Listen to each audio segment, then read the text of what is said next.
Cool. So cool. And then the last thing I want to mention related to this is that, and I learned this recently, is that there are some ISOs on the camera that you probably don't want to use. And I don't want to get into too much detail. If you have questions, you can talk to me about it later. But some of the ISOs on the cameras, and I think this is across the board of all of the model, Nikon, Canon, and Panasonic, some of them are settings that are the analog settings of the sensor themselves, so that if you adjust them to that, then it's fine. But some of it is actually, some of the ISO settings are actually adding digital gain so it's actually making it noisier than it needs to be. And so here's the ones to stay away from, and you can trust me on this. It's 250 ISO. It's basically all the intervals of 250, 250, 500, 1,000, and 2,000. So stay away from those. All the others are good, and we can talk more about it later in more like technical detail if you want. But that's pretty cool. I didn't know that. Yeah, that's so yeah. Cool. And it's because those are adding digital gain and actually are going to make your shadows noisier than they need to be. Like even like 250 ISO, which should be less noisy than 320, is actually not necessarily the case. Yeah. So write that down. All right. Talking about some adding on all these things, one thing that I kind of object to, and a perfect example of it is if you go to that website of Robert Rodriguez shooting his music video. Yeah, it's a cool little camera, and then he has 6 different things stacked on it about this high. And it's like he's got this little camera, and then he's got all these things stacked on, these add-ons. Batteries, sound, I don't know what, I really don't know what all. If you're going to do that, why not just go get a good video camera, a good high-def video camera, if you need to have that much control. And you do need to have that much control a lot of times.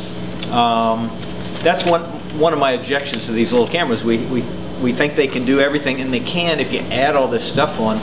I'm just not a big proponent of all these add-ons. I mean, I know you got to have a good microphone like there, and you know, or a little light on top, but that just really, I shake my head at that, and I can't wait to see some production stills from the house and see how they shot that and see what there was on that. Yeah, I think that's a decision that everybody's going to have to make on their own. Like I got all excited by my camera and I shot a short film, and I think it looks great. But the thing is, would I do it again, like with the same approach? I don't know. I like the fact that I didn't have to spend much money, and that I can own it all myself, and it looks amazing. But it does seem quite like, you have to worry quite a bit about all these other things. But that's why there's other things technologically coming down the pike very soon that may sort of answer all these questions. So, the way everything is kind of going is that a lot of the beefs we have with these cameras are going to go away. Hopefully, we'll see. Should we show anything? Sure, show something. Can you talk a little bit about the media management? Yeah, we will. Downloading, stuff like that. We will. Let's look at a couple things. Yes, I want to talk. Yeah, because your workflow is Canon's probably different from mine. Yeah. And it depends on your editing system too, probably. But let me show. Actually, if there is a way to dim the lights down a little, that might be cool.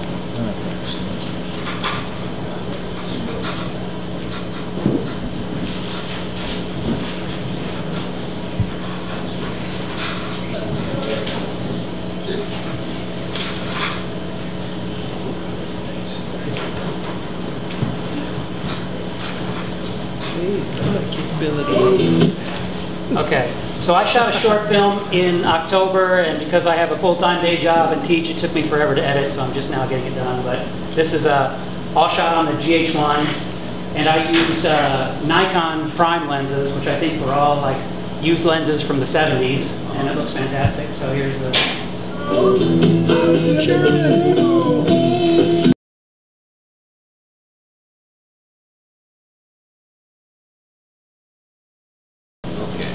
So yeah, pretty major stuff. Can you hit those lights? Yeah. What I like right there is I saw some things that totally show off what these cameras are just fabulous at. And that is getting into small places quickly and setting up quickly and shooting them and knocking them out. people don't even know what you're doing. Yeah.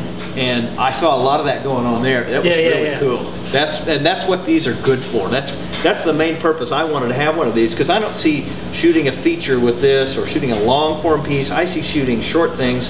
And a great example of this camera and the Mark II is the opening of Saturday Night Live. They shot with the Mark II and this camera, and it's like, I just think that's beautiful work, and that's why those cameras work so well, because they went around New York, impromptu. And they're great for voyeurism. Voyeurism, yes. And I've shot some things in places around town that people thought I was a tourist, just shooting, tourist shots, and I acted like that, Of course, I'm that way. But yeah, that happened to me over the weekend. I was down in Rush Creek. This girl on the unicycle came up, and my friend said, who was with a digital SLR, not one that does video. She said, "Oh, I can go up the side and ride down in the side of the hill." And her ears like, "Oh, so okay." Yeah, and she did. She didn't know that I was recording at the time. That he was taking stills, I was taking the video. Yeah. But then, and you're doing all this stuff and getting really cool stuff. Like I love that the promo you did. Oh, that was pretty cool. Oh, the hockey one. Well, yeah, I like that. But then all those other little shots. Oh, too. yeah. But did you do the whole series on the hockey, the basketball and the hockey? Yeah, although that was the only one that was shot on this camera. The others were on my camera at work. But, oh, okay. What did you just... Bobby? Talk about the scenes shot in the loft. Logistically, you were able to do that the indoor and outdoor. Oh, yeah. Scenes, because you could have done that with video camera, gave you a chance to save some time and money. Are you just talking about the fact that it was shot indoors, or? Yeah. That depth field, that's another. Oh yeah, okay, yeah. Yeah, when you're talking about shallow depth of field, which these cameras, it's obvious now, but another thing besides just the beauty of having the background be able to go soft is that for low budget movies, the ability to have the background go soft is actually great, because then you don't have to spend a lot of money on production design, or you can actually utilize settings that might look a little chintzy if everything's in focus. So for instance, the party scene from the movie that I shot, the angle on Sharon, who was taking the photos there at the beginning at night, that was actually shot outdoors and at a party, and there's other parts of the scene that I didn't show where there's a band and people, but then once they sit down at the table and they're talking, that's actually shot indoors in a loft, and we shot that on another night, and I just intercut it. But because I could let the background just have some colored lights that would go out of focus, and we kind of rigged a backlight and had some extras, I think Gino was one of them, kind of being sort of out of focus in the background, it's a nice little visual shorthand that because of the music and the context of the editing, I think yeah, okay, it's outdoors. Yeah. But if everything had been in focus, then the brick wall and everything else, it would have been a lot tougher to do. So it's like instant, easy art direction. Santiago, yes. In regards to the footage, how much color correction was made?